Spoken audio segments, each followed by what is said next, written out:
11월의 첫 주입니다. 참 자연이 아름답습니다. 한 번쯤 이렇게 창밖을 아니면 한번 금대산이나 이렇게 밖에 한번 이렇게 쭉 돌아보는 것도 좋을 것 같습니다. 자, 오늘 먼저 마음 열게 적으십시다. 나는 언제 삶이 부조리하다고 느낍니까?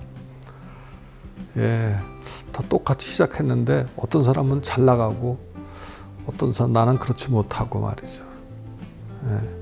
다른 사람은 다 행복하게 사는 것 같은데 나는 그렇지 못한 것 같고 말이죠. 같이 하나님을 믿는데 왜 저 사람의 기도만 들어주시는 것 같고 내 기도는 들어주시지 않는 것 같은 그런 느낌이 들 때 우리 여러 가지 있겠죠.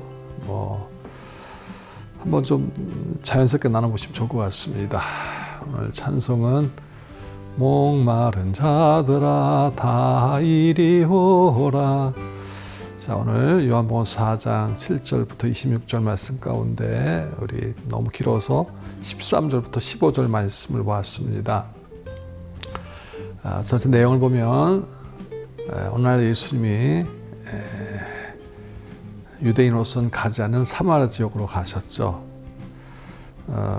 정오쯤 되어서 수가요 물가에 앉아 계셨는데 제자들은 양식을 구하러 갔고, 근데 그 시간이면은 여성들이 물길로 나오지 않는 시간이거든요. 너무 땡볕으로 인해서 말이죠. 그런데 그 시간에 물을 길러 한 여인이 나옵니다.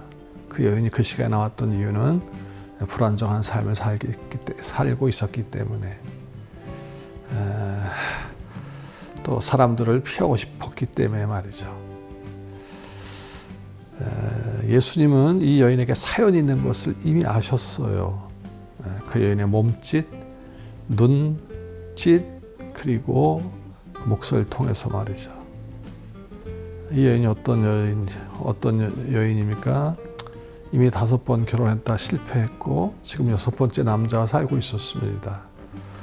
참 얼마나 기구하겠습니까? 그 여인은 단순히 물동이를 나르는 그 정도가 아니라 삶의 여러 가지 그 정말 어려움을 통하여 물동이를 지고 가면서도 인생의 부조리함을 생각했을 것이에요. 왜 나는 이 모양인가? 왜 나는 남편 복도 없는가? 왜 나는 친정 복도 없는가? 왜 하나님은 차별하시는가? 우리 모두도 부조리한 인생을 살아가고 있습니다. 많은 사람들이 조악난 인간관계에서는 상처를 안고 살아가고 있고요. 지난주 1부하고 3부 시간은 시지프 신화, 그리스 신화의 시지프 이야기를 했는데요. 바위를 계속해서 산꼭대기에 올리는, 근데 올려놔도 이내 아래로 곤두박질 치는 그런 허무 속에서 목마름을 느끼며 살아가고 있습니다. 자, 그렇다면 그런 여인에게 예수님은 무엇을 말씀하시죠? 내게 물을 달라 하시고, 왜 당신이 내게 물을 달라고 하십니까? 그때 예수님 말씀하시죠. 내가 줄 물을 마시는 자는 영원히 목마르지 않겠다고. 자, 예수님은 부조리한 삶에서 벗어날 수 있는 방법이 바로 무엇인가? 영원히 목마르지 않은 생수를 마시는 데서 있음을 일깨워 주셨습니다. 여인은 그 말씀을 듣고 예수님이 누구신지를 알게 되었죠. 그리고 그분을 영접하게 됩니다. 그리고 지금까지 자신을 짓누르던 모든 부조리와 수치를 내려놓고 자유함을 얻게 되었습니다. 어떻게 이런 변화를 경험하게 되었을까요? 바로 그 여인이 예수님이 누구신가를, 다시 말해서 자신에게 찾아온 메시아라는 사실을 깨닫기 때문입니다. 버림받은 인생이라 여겼던 자신에게 메시아가 찾아오셨다는 사실은 그녀의 존재 인식을 완전히 바꿔놓았습니다. 자, 오늘 우리도 인생의 여러 가지 갈증들, 육체적, 정서적, 영적, 인생의 갈증과 부조리 속에 살아갈 때가 많이 있습니다. 그래서 스스로 우물을 찾기도 합니다. 그러나 하나님은 우리 한 사람 한 사람이 영원한 생수가 되시는 예수님께 나와 갈증을 해결하기를 원하십니다.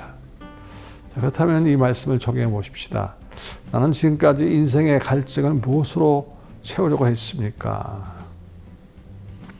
어떤 사람은 뭐 문화생활, 어떤 사람은 또 취미생활, 어떤 사람은 뭐 여러 가지 여행이나 다른 것들로 그것을 해결하려고 했었죠. 하지만 그것이 목마름을 일순간은 뭐 그냥 지나갈 수 있어도 근본적인 목마름을 해결해 주지 못했습니다. 갈증이 생길 때 예수님께 나아가면 나에게 어떤 변화가 생길 것 같습니까? 예수 앞에 나오면 모든 거 다 주님 안에서 주님이 주시는 공급하신 은혜로 말미암아 더 이상 나는 부조리한 인생이 아니라 하나님이 내 인생의 목적을 갖고 계심을 알고 나는 어떻게 그 목적을 따라 살 것인가 분명히 변화가 생기죠. 예, 그렇습니다. 이 변화와 변질은 너무 다릅니다. 우리 중에 어떤 사람은 변화되는 듯 하다가 변질되는 사람들이 있고요. 어떤 사람은 정말 변화되어서 예수님의 사람으로 서가는 것을 보게 됩니다. 자, 오늘 주신 말씀을 통해 하나님께서 우리에게 원하시는 바는 생수 되시는 예수님 앞에 나아가 그분과 교제하면서 그분 안에서 풍성한 삶을 누리라는 이야기입니다. 자, 이제 몇 가지 알려드릴 말씀입니다. 교회 김장 이번 토요일 주일 이어지는데요. 토요일 날 1, 2교구 식구들 좀 섬겨주시고요. 그리고 주일날은 3, 4교구와 브릿지 식구들이 좀 섬겨주시기 바랍니다. 이제 하반기 부흥사경회가 2주 앞으로 다가왔습니다. 11월 19일 수요일부터 21일 저녁 8시 저녁 시간만 진행되겠습니다. 영락교회 김은성 목사님 모시고 하는데 여러분 기도로 준비하시면서 함께 은혜의 자리에 동참하실 수 있도록 여러 여건들을 스스로 만들어 가실 수 있기 바랍니다. 기도하겠습니다. 하나님 아버지, 우리 삶의 여정에 참 인생이 부조리하다 느껴질 때가 많이 있습니다. 주님,